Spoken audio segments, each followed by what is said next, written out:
രാഷ്ട്രീയമായിട്ട് അടിയന്തരാവസ്ഥ കാലത്ത് സഹകരിച്ചു എന്ന് അത് വിവാദമാകില്ല എന്ന് മാഷിനോട് ചോദിക്കുമ്പോൾ വിവാദമായിക്കോട്ടെ പക്ഷെ സഹകരിച്ചു എന്ന് അദ്ദേഹം പറഞ്ഞു. അത് സത്യമാണ് എന്നാണ് അദ്ദേഹം പറഞ്ഞത്. ഇതിലൊക്കെ യാഥാർത്ഥ്യങ്ങൾ എല്ലാവർക്കും അറിയാലോ. ഇപ്പോൾ ഗോവിന്ദൻ മാഷ് കഴിഞ്ഞ ദിവസം പറഞ്ഞ കാര്യങ്ങളെക്കുറിച്ച് തെറ്റിദ്ധാരണാജനകമായി വാർത്തകൾ വന്നു എന്ന് കണ്ടപ്പോൾ അദ്ദേഹം തന്നെ വസ്തുതകൾ എന്താണെന്ന് വിശദീകരിച്ചിട്ടുണ്ട്. അപ്പോൾ സാധാരണഗതിയിൽ അവിടെ സംശയങ്ങൾ തീരേണ്ടതാണ്. ഇപ്പം നമ്മുടെ നാട്ടിൽ എല്ലാവർക്കും അറിയാവുന്നൊരു കാര്യമുണ്ട്.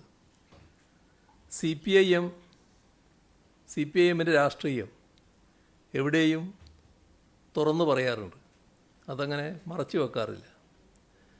എത്ര വലിയ ശത്രുവായാലും ആ ശത്രുവിൻ്റെ മുന്നിലും തലകുനിക്കാതെ രാഷ്ട്രീയം പറയാൻ കെൽപ്പുള്ള പാർട്ടിയാണ് സി പി ഐ. മാത്രമല്ല, സാധാരണഗതിയിലുള്ള രാഷ്ട്രീയ പ്രവർത്തനം ശത്രുവിൻ്റെ മുന്നിലും നടത്തുന്നതിനും ഞങ്ങൾ അറച്ചു നിൽക്കാറില്ല.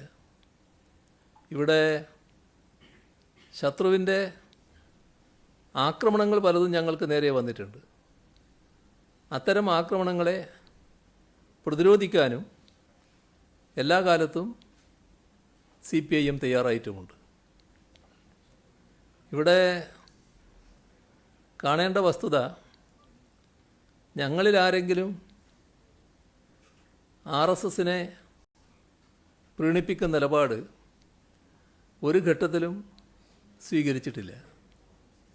ഇവിടെ RSS ആരാധിക്കുന്ന ആൾക്കാരുടെ ഫോട്ടോ വെച്ച കാര്യം നേരത്തെ പറഞ്ഞല്ലോ.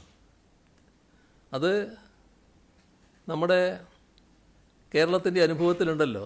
അത്തരം ചില ഫോട്ടോകൾക്ക് മുന്നിൽ ചിലർ താണു വണങ്ങിയ നില കേരളം കണ്ടതാണല്ലോ. അങ്ങനെയൊന്നുമുള്ള നിലപാട് സ്വീകരിക്കുന്ന പാർട്ടിയോ പാർട്ടിക്കാരോ അല്ല സി പി ഐ എമ്മും സി പി എംകാരും. ഇവിടെ തലയുയർത്തിക്കൊണ്ട് തന്നെ കോൺഗ്രസിനെയും ബി ജെ പിയെയും ലീഗിനെയും ചെറുക്കാൻ ഞങ്ങൾ തയ്യാറായിട്ടുണ്ട്. അത് ഞങ്ങളൊരു കാലത്തും ഒരു ഭാഗത്ത് ഒരു വർഗീയ ശക്തിയും മറ്റൊരു ഭാഗത്ത് മറ്റൊരു വർഗീയ ശക്തിയെയും ഒന്നിച്ച് നിർത്തിക്കൊണ്ട് മുന്നോട്ട് പോയിട്ടില്ല. ഒരു വർഗീയതയെയും ഒന്നിച്ച് നിർത്താൻ ഞങ്ങൾ തയ്യാറായിട്ടില്ല. എല്ലാ വർഗീയതയോടും വിട്ടുവീഴ്ചയില്ലാത്ത സമീപനമാണ് ഞങ്ങൾ സ്വീകരിച്ചിട്ടുള്ളത്. ഇവിടെ LDF ഈ അവസരവാദപരമായ നിലപാട് സ്വീകരിക്കുന്ന കോൺഗ്രസിൻ്റെയും ലീഗിൻ്റെയും നിലപാടുകളെ നല്ല രീതിയിൽ നേരിട്ട് പരാജയപ്പെടുത്തി മുന്നോട്ട് പോകുന്ന കാഴ്ചയാണ് കാണാൻ സാധിക്കുക. നമ്മുടെ കേരളത്തിൽ പല അനുഭവങ്ങളുണ്ടല്ലോ. ഇപ്പോൾ കോലീബി സഖ്യം, അത് നമ്മുടെ നാടിനുണ്ടായ അനുഭവമാണല്ലോ. ജമാഅത്തെ ഇസ്ലാമിയുമായി ചേർന്ന് നിന്നുകൊണ്ട് ഞങ്ങൾക്ക് നേരെ കോൺഗ്രസ് കളിച്ച കളിയും ഈ നാട് കണ്ടതാണല്ലോ. അതെല്ലാം ആർക്കെങ്കിലും പെട്ടെന്ന് മറന്നുപോകുന്ന ഒരു കാര്യമല്ലല്ലോ. എല്ലാവരുടെയും മനസ്സിൽ തങ്ങി നിൽക്കുന്ന കാര്യമാണല്ലോ. നമ്മൾ കാണേണ്ടത്,